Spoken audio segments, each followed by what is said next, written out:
Are you underperforming as an athlete? If you are, this can be incredibly frustrating, which is why in this video, you're going to learn the main reasons why you underperform in your sport.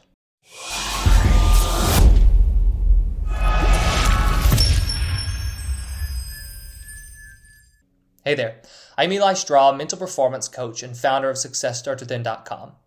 Underperforming as an athlete indicates one thing. You already have the skills to succeed. If you didn't have the skills to succeed, you wouldn't be able to say that you're underperforming.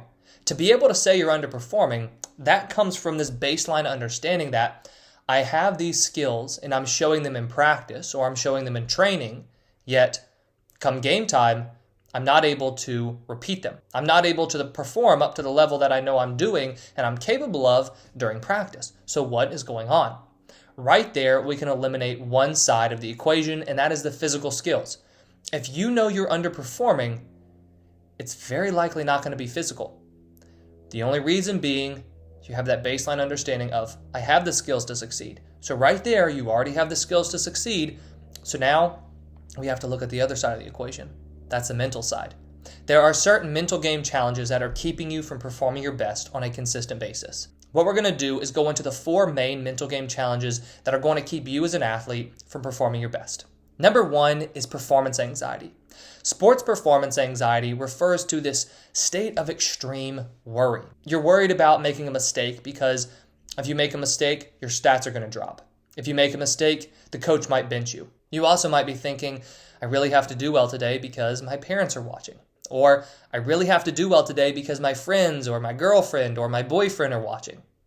This state of worry is going to cause you to play tense. You cannot perform completely confidently and freely when your mind is consumed with worry.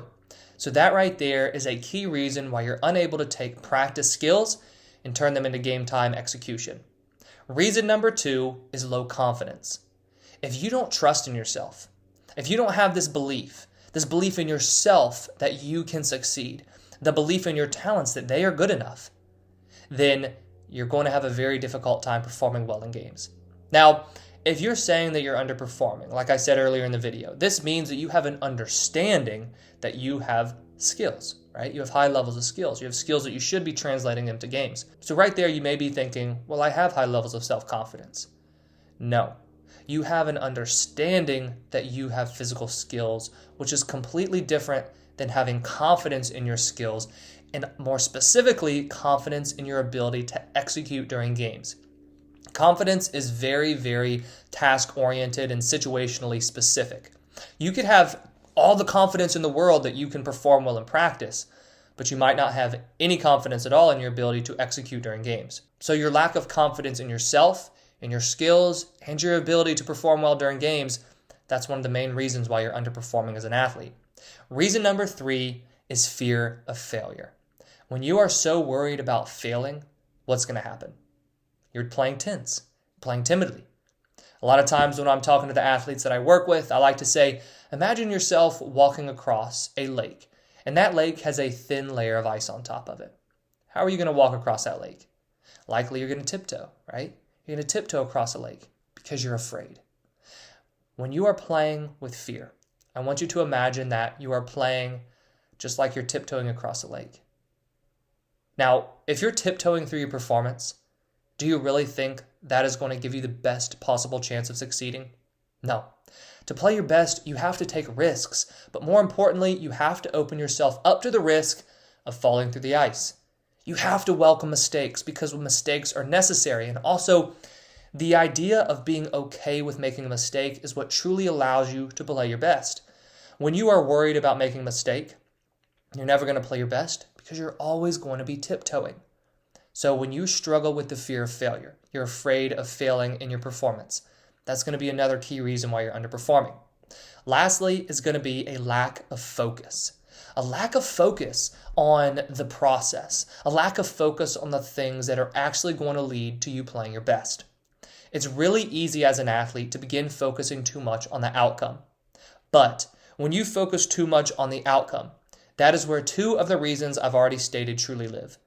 Fear of failure and performance anxiety. They live in the future. They thrive off outcome-oriented thinking. When you struggle with poor focus, so your focus drifts too much onto the future, that is going to then fuel this anxiety and fuel this fear. Another way that focus causes you to underperform is when you're too focused on your surroundings. Let's say that the field conditions aren't perfect. If you're so focused on the fact that the field conditions aren't perfect, that's going to take you out of the present moment. That's going to keep you from being fully focused and performing your best. So sports performance anxiety, low confidence, fear of failure, and poor focus, those are the 4 main mental game challenges that are causing you to underperform in competition. Now the question becomes, how do you overcome these and translate those practice skills into game time execution? Well, that is one of the main things that we focus on in one-on-one mental performance coaching. So if that's something you're interested in learning more about, I've put a link to it in the description below. I hope you enjoyed this video. Thank you for watching, and I wish you the best of success in all that you do. I hope you enjoyed this training. If you did, please hit that like button and subscribe if you haven't already. We put out new trainings each week on sports psychology and the mental game. If you have any questions about this training or any sports psychology topic, please leave a comment below. If you want to learn more about myself or Success Starts Within, head over to successstartswithin.com.